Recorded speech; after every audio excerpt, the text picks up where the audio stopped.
Welcome back dear student. आज employment laws के अंदर जो हम टॉपिक ले रहे हैं वो है आपका कॉन्ट्रैक्ट लेबर एक्ट 1970। जैसे कि कॉन्ट्रैक्ट लेबर की यदि हम बात करें तो जो कंसेप्ट ऑफ कॉन्ट्रैक्ट लेबर है हम एक एग्जांपल की हेल्प से समझ सकते हैं। Concept of labour, contract labour, मान लीजिए suppose A is a industrialist and he want to build a factory. For this he hire person B to get the job done. कि A एक industrialist है, उसको एक फैक्ट्री बनवानी है, उसने सेकंड पर्सन है पर्सन B उनको हायर किया है उस काम को करने के लिए। अब जो पर्सन B जो है, this person B hire other XYZ to build the factory. ये जो पर्सन बी है इसने क्या किया, अदर पर्सन जो है एक्स वाई और जेड को कॉन्ट्रैक्ट के अंदर एज ए कॉन्ट्रैक्ट लेबर ये काम करने के लिए दिया। Now it is not necessary that X Y Z should be hire by B with the permission of A. अब ए ने जिसने बी को हायर किया था, कॉन्ट्रैक्टर था जो, और कॉन्ट्रैक्टर ने एक्स वाई जेड को हायर किया है। अब यहाँ पे जो कॉन्ट्रैक्टर बी है वो वर्कर या पीपल एक्स वाई जेड को हायर करने के लिए ए से परमिशन नहीं लेगा कि वो इनको हायर करें। A may not even know about this contract but B acting as a mediator has got into a contract with other people to get a work done. हो सकता है कि ये ए की नॉलेज में भी ना हो कि बी ने एक्स वाई जेड को इस काम के लिए हायर किए हैं, तो A may not even know about this contract कि ए को इसके बारे में पता भी नहीं हो सकता, but B acting as a mediator has got into a contract with other people to get as work done. तो यहाँ पे ए का वर्क पूरा करने के लिए बी एक मीडिएटर है जो एक्स वाई जेड को हायर कर रहे हैं।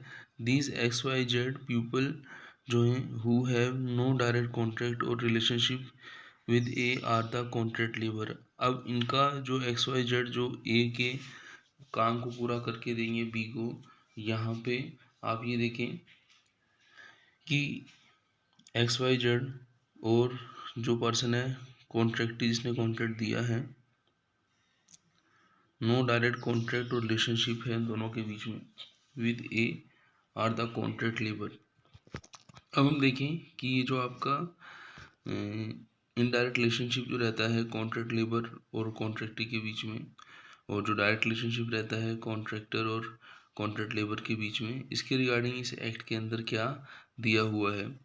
तो आप ये देखें, reason for enactment of contract labour act जो है उसके क्या रीज़न है। It was observe also that in some cases the contract labor did not same work as the worker directly employed by the industrialist but were no paid the same wages the same working condition। कि जो कॉन्ट्रैक्टी ने contractor को payment किया है, ये ज़रूरी नहीं कि कॉन्ट्रैक्टर वही पेमेंट कॉन्ट्रैक्ट लेबर को दे, वही वर्किंग कंडीशंस दे। तो यहाँ पे एक क्वेश्चन आता है कि ये जो प्रैक्टिस है, this practice of contract labour has led to the exploitation of these labour, कि यहाँ पे इस तरीके की सिचुएशन में हो सकता है कि जो कॉन्ट्रैक्ट लेबर है उसका क्या हो, एक्सप्लॉयटेशन हो, as they are not employed directly under the employer, क्योंकि उनका डायरेक्टली अपॉइंटमेंट एम्प्लॉयर के थ्रू नहीं हुआ है। This practice of exploitation was still is a very much prevalent in India. और इस तरीके की जो प्रैक्टिस है वो इंडिया के अंदर देखी गई है। पुराने आप केसेस देखेंगे तो वहाँ पे ये प्रैक्टिस आपको देखने के लिए मिली है कि जो कॉन्ट्रैक्टर हैं उन्होंने कॉन्ट्रैक्टी से तो अच्छा अमाउंट लिया है, लेकिन उसको वो जो कॉन्ट्रैक्ट लेबर है उसको नहीं दे रहे। तो कहीं ना कहीं हमें ज़रूरत होती है reason of enactment of contract regulation and abolition act 1970 की। अब इस एक्ट को हम CL ब्रैकेट में RA एक्ट 1970 भी बोलते हैं। अब हम बात करते हैं कि ये जो कॉन्ट्रैक्ट लेबर एक्ट है इसके अंदर और क्या क्या चीज़ें हैं कि जो आपका कॉन्ट्रैक्ट लेबर है।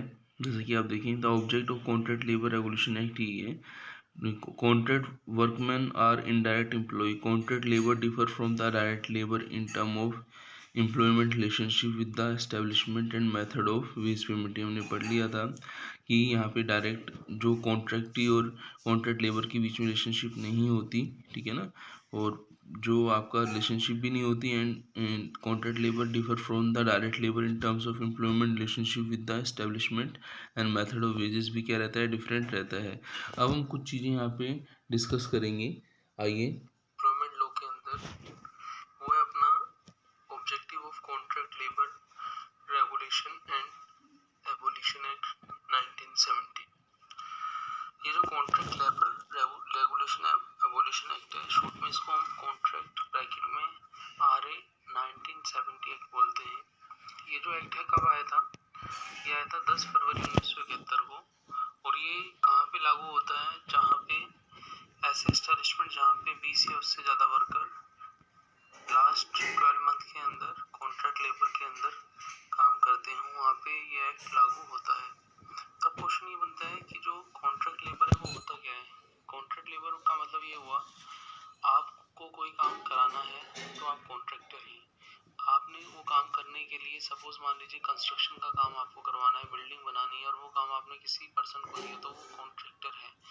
तो यहाँ पे कॉन्ट्रैक्टर जिस लेबर को लगाता है कॉन्ट्रैक्ट के अंदर, उसको हम क्या बोलते हैं? कॉन्ट्रैक्ट लेबर बोलते हैं। जैसे कि आप देखिए यहाँ पे मीनिंग है कॉन्ट्रैक्ट लेबर की, A workman shall be deemed to be employee as contract labor in or in connection with the work of an establishment when is hired for connection with such work by or through a contractor or without a knowledge of principal employer। कि यहाँ पे जो contractor है वो किसी काम को करने का कॉन्ट्रैक्ट लेता है और उसके लिए वो किसी लेबर को एम्प्लॉय करता है उस काम पे, तो वो कॉन्ट्रैक्ट लेबर कहलाता है। अब ये जो कॉन्ट्रैक्टर कॉन्ट्रैक्ट लेबर को अपॉइंट करता है, वो जरूरी नहीं कि कॉन्ट्रैक्टर की परमिशन से, कॉन्ट्रैक्टर का मतलब है प्रिंसिपल जो एम्प्लॉयर है वो है कॉन्ट्रैक्टर, उसकी परमिशन से करता है, वो उसकी नॉलेज से और विदाउट नॉलेज से कर सकता है। प्रिंसिपल एम्प्लॉयर का मेन मकसद ये होता है कि उसका काम होना चाहिए, उसको ये मतलब नहीं है कि कॉन्ट्रैक्ट लेबर कौन है।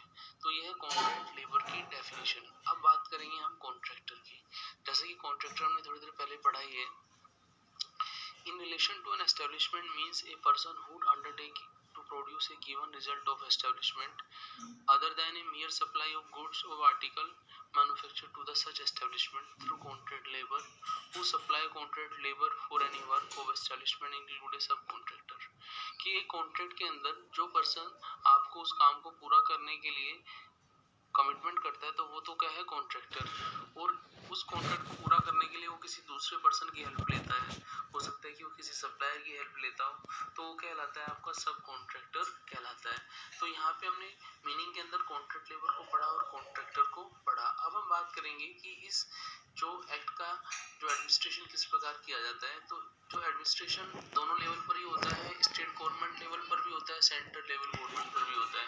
कहने का मतलब ये हुआ कि जो स्टेट गवर्नमेंट के एम्प्लॉई हैं, एस्टेब्लिशमेंट है, वहाँ पे भी एक्ट लागू होता है, और जो आपकी सेंट्रल गवर्नमेंट है वहाँ पे भी एक्ट लागू होता है। जैसे हम सेंट्रल गवर्नमेंट की बात करें, जैसे रेलवे हुआ, आपके कैंटोनमेंट्स बोर्ड हुए, मेजर पोर्ट्स हुए, mines, oil field, banking, insurance, सारे जो जिनको सेंट्रल गवर्नमेंट कंट्रोल करता है वहाँ पे लागू होता है। और इसके अलावा जो स्टेट गवर्नमेंट के अंदर जो बोर्ड रहते हैं वहाँ पे भी लागू होता है। अब हम बात करेंगे कि ये जो आपका ये जो एक्ट है इसका प्रोविजन है क्या, सेटिंग ऑफ एडवाइजरी बोर्ड कैसे करते हैं।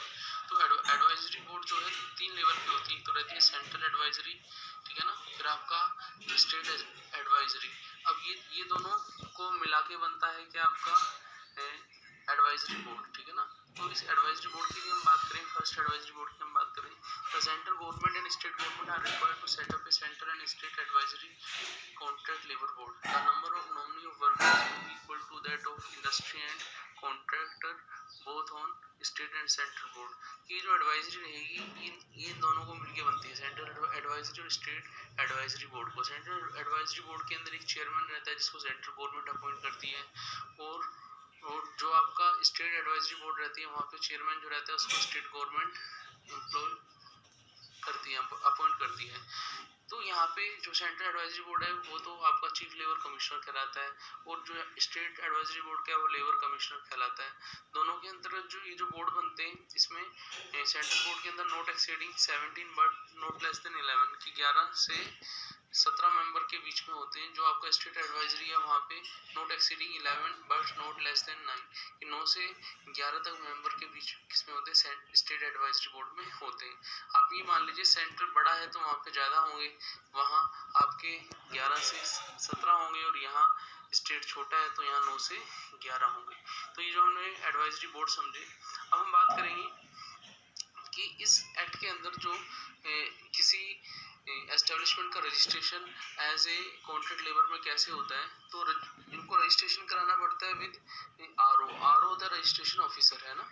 जो रजिस्ट्रेशन ऑफिसर होता है वो किसी भी सिचुएशन में it can be cancel by the registrar in case of suspension, कि कभी भी यदि वो प्रेस्क्राइब्ड क्राइटेरिया फुलफिल नहीं करता है तो उसको कैंसिल भी कर सकता है। इफ द एप्लीकेशन और registration is completed in all respect then registrar office can issue the certificate of registration. Certificate of registration तभी इशू होता है जब आप प्रेस्क्राइब्ड फीस और जो अपने डॉक्यूमेंट्स हैं उनको जमा कराते हो। अब हम बात करेंगे prohibition of employment of contract labour. Contract labour की यदि हम बात करें, वर्क इस तरीके है तो वहाँ पे कॉन्ट्रैक्ट लेबर एप्लीकेबल नहीं होगा। जैसे work of perennial nature, work in incident to necessary for the work of an establishment, work sufficient to employ considerable number of full time worker, whether the work is being done only through the regular workmen in that establishment or similar establishment। यदि ये चीजें follow होती हैं तो वहाँ पे prohibition होगा किसका, एम्प्लॉयमेंट ऑफ कॉन्ट्रैक्ट लेबर का होगा। अब बात करेंगे हम लाइसेंस ऑफ कॉन्ट्रैक्टर की। हम बात करेंगे every contractor has to obtain a licence for employing contract labour in application, location और establishment, nature of work and other particular requirement. अब लाइसेंस के लिए भी उसे क्या करना पड़ेगा, उसको सब चीजें पहले ही बतानी होंगी कि भाई क्या वर्किंग आवर रहेंगे, वर्क की नेचर क्या रहेगी, क्या वो एमिनिटीज अवेलेबल कराएगा वर्कर को, क्या सैलरी फिक्सेशन रहेगा, कुछ डिपॉजिट्स भी जमा होती है फीस, लाइसेंस फीस के, कैसे लाइसेंस फीस का रिन्यूअल का क्या प्रोसेस रहेगा, और यदि कोई मिसरिप्रेजेंटेशन किया है तो उसका लाइसेंस क्या हो सकता है, कैंसिल हो सकता है। तो लाइसेंस ऑफ कॉन्ट्रैक्टर के लिए उसको ये प्रोसेस पूरा करना होता है, तब उसको लाइसेंस मिलता है। अब हम बात करेंगे कि यहाँ पे हेल्थ के रिगार्डिंग कॉन्ट्रैक्ट लेबर के अंदर क्या ध्यान रखना पड़ता है। यहाँ पे देखना पड़ेगा कि sufficient supply of drinking water है नहीं, सफिशिएंट आपकी फैसिलिटी जैसे आपका वॉशरूम है कि नहीं, जैसे और वॉशिंग फैसिलिटी है कि नहीं, फर्स्ट एड बॉक्स है या फिर नहीं, कैंटीन की फैसिलिटी है या फिर नहीं। फिर है responsibility for payment of wages. जो कॉन्ट्रैक्टर रहता है वो अपनी वेजेस जो वर्कर को एम्प्लॉय करता है उसकी रेस्पॉन्सिबिलिटी है कि उसको टाइमली पेमेंट करे, ठीक है ना। The payment is made in presence of authorised representative of principal employer.